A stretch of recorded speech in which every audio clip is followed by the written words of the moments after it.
Yo, what is going on, guys? Got a video here today why 2/3 of young men are single. Let's get into it. 2/3 of men under 30 are single, and again, people lie about these numbers. 2/3. Yeah, I'm surprised you don't know that stat. 2/3 of men 18 to 30 are single, and I think the numbers are really higher because most people, when they say they're in a relationship, they're in a situationship. And Just by the way, it's women that do this. Dudes aren't walking around saying that they're in situationships. It is the women who can't get relationships out of men who are saying that they are in situationships or that things are complicated. or maybe not most, but a very large amount. And I don't count situationships as relationships.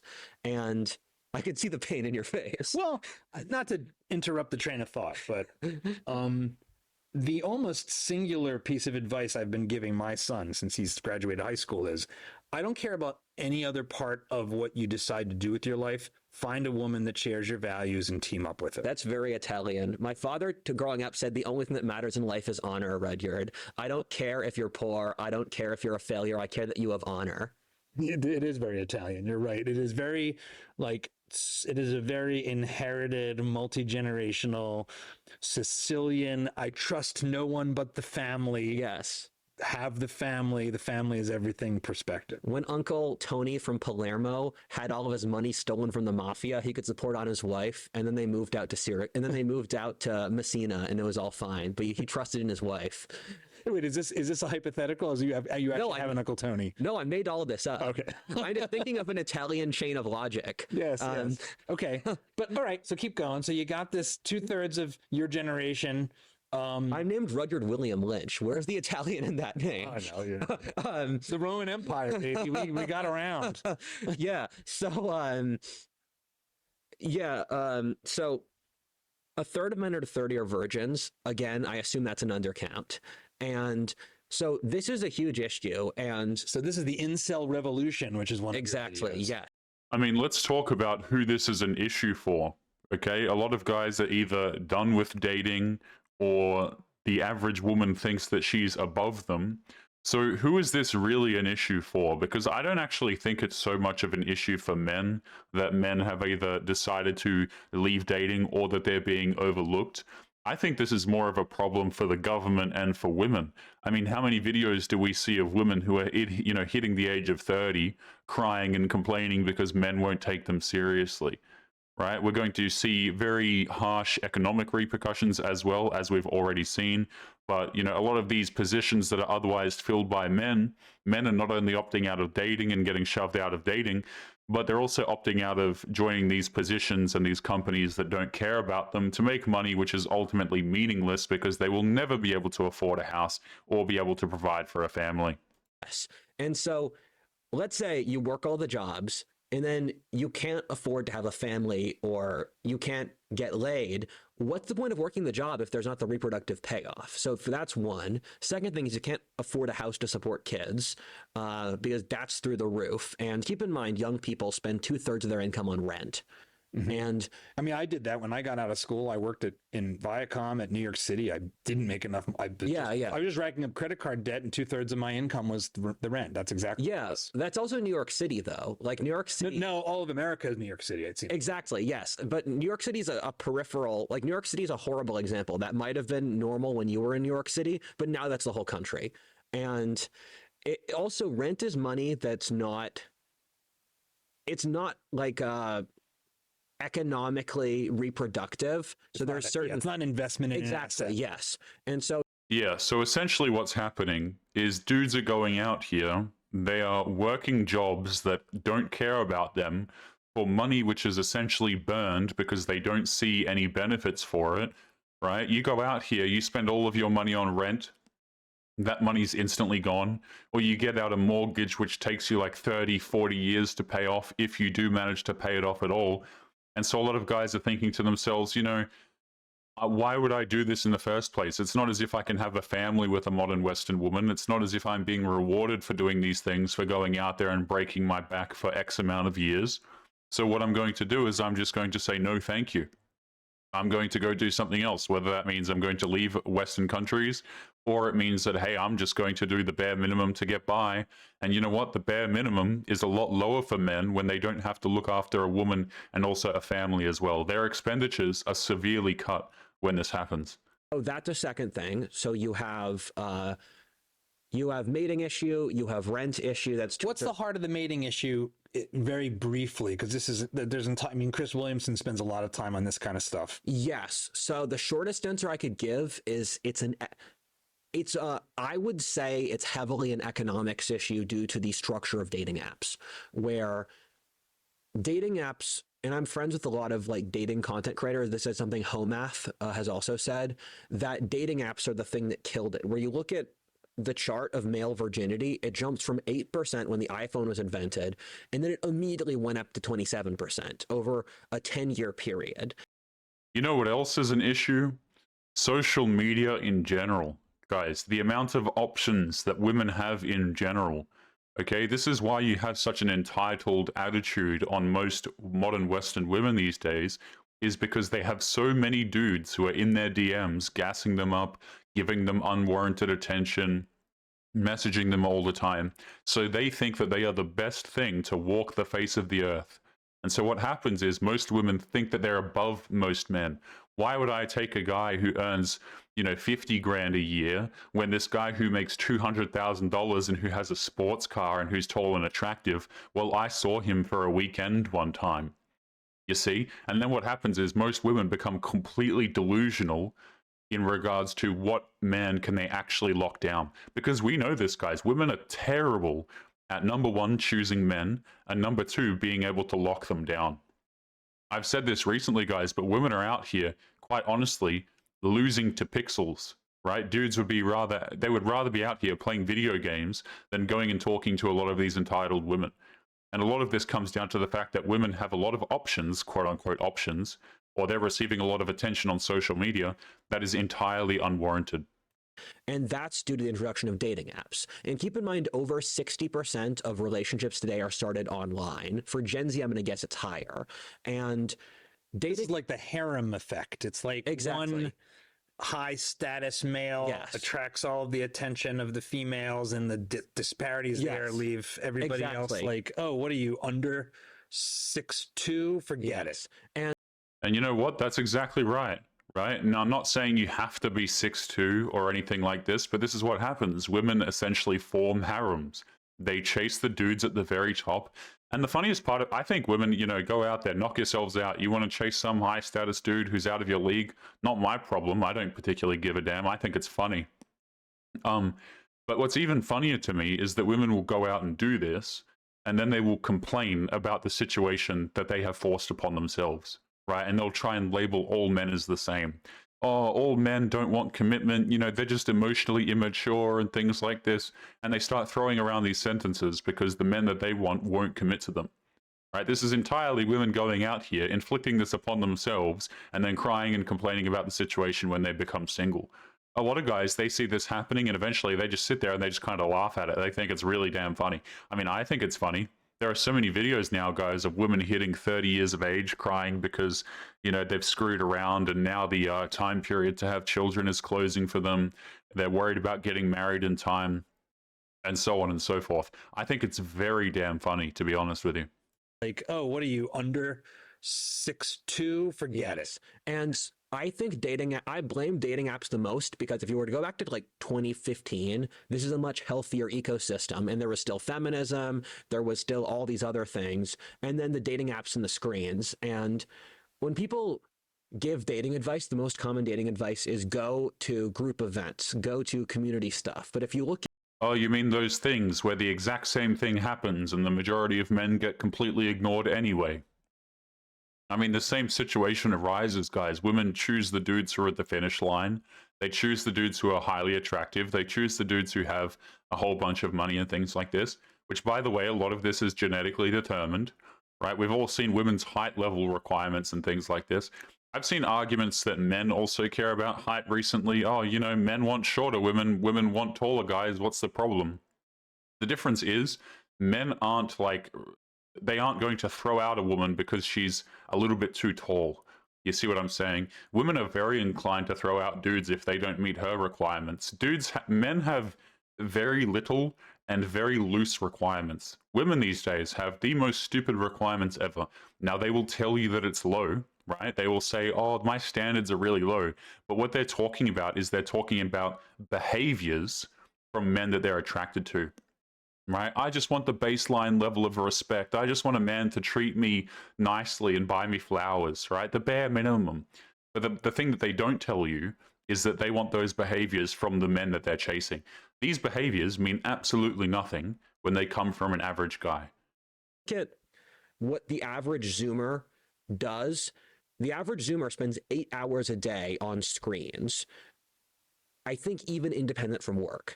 And so what that means is no one's going outside. Yes. And so if no one's going outside, that creates an issue. And I look at...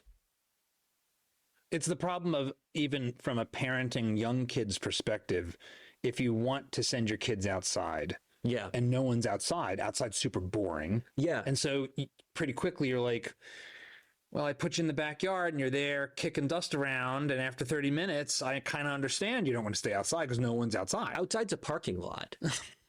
And because people say, I mean, it also annoys me, people say, Roger, you should touch grass. And like, I've hiked the Appalachian Trail. I've lived in 7 countries. I've traveled around the country. I've done a lot of cool stuff. Going outside is what got me to believe this stuff. Because Yep, and this is exactly right, okay? Dudes, here's what will happen to men. Men will go out there, they will realize that the dating situation is terrible, and they will look for advice. They'll be like, hey man, you know, what do I do about this particular situation? And then you have these people on the internet who are like, yeah, all you need to do is you just need to brush your hair and just go outside, man. Just go outside and you'll be able to find a normal woman. Oh, really? You know what happens to the average man when he goes outside and he strikes up conversations with these women? I mean, it's really quite brutal, to be honest with you. Now, are there improvements that men can make? Yes. You know, being not socially awkward is going to help you. Going out there, developing muscle, probably going to help you. Things like this, right? But by and large, just going outside will make you realize just how bad the situation actually is. I've heard people really try and minimize this, you know, the dating situation's not that bad. Just go outside, man. Change your hairstyle. Everything will be fine. I mean, we all know that that's not really the truth, though, is it? There's something to be said for self-improvement, guys, you know? Like, I think going to the gym, looking after yourself as a man, I think that's a great idea. But a lot of the advice that's given to men is just, you know, go out and get her flowers, guys. Yeah, see how that goes. I talked to people outside, and they were not satisfied.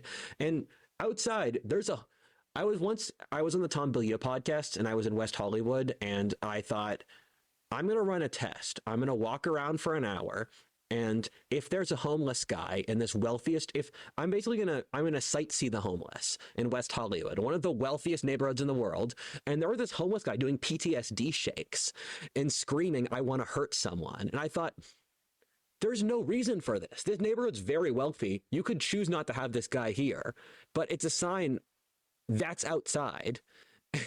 And Go outside. Oh no, I might have fentanyl needles thrown at me from a crazy person. Fentanyl's Philly's greatest export recently. It's from Kensington. And yeah, so the dating situation is a complete catastrophe. Dating apps would be the second most unequal country in the world today, where it would be behind South Africa and ahead of Venezuela. And it's the worst possible equilibrium, because I know lots of guys in that top 20%, and they don't like it either. Where, I mean, try top 5%. Let's be real about this, okay? The women who are swiping on these dating applications, I've made this point many times, but people say, oh, well, it's the top 20%, it's the top fraction of guys, blah, blah, blah.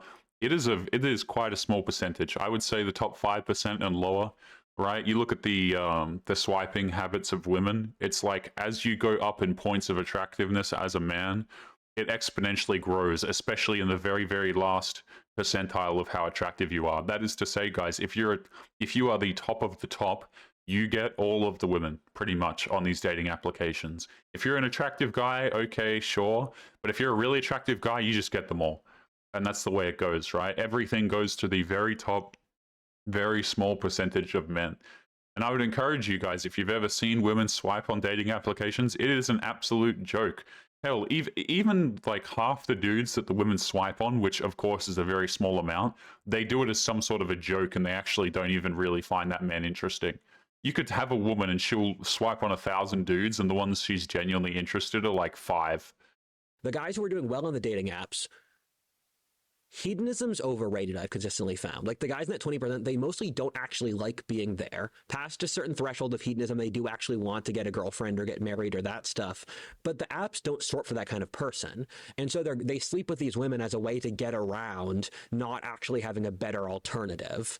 And I think society treats men as more cynical and more basically animalistic than men are. I think most men are actually very kind. I think most men have the natural paternal instinct in them. Well, one of the things to speak to that, when my son was born, and I've talked about this on the show because in some ways it is the animating force.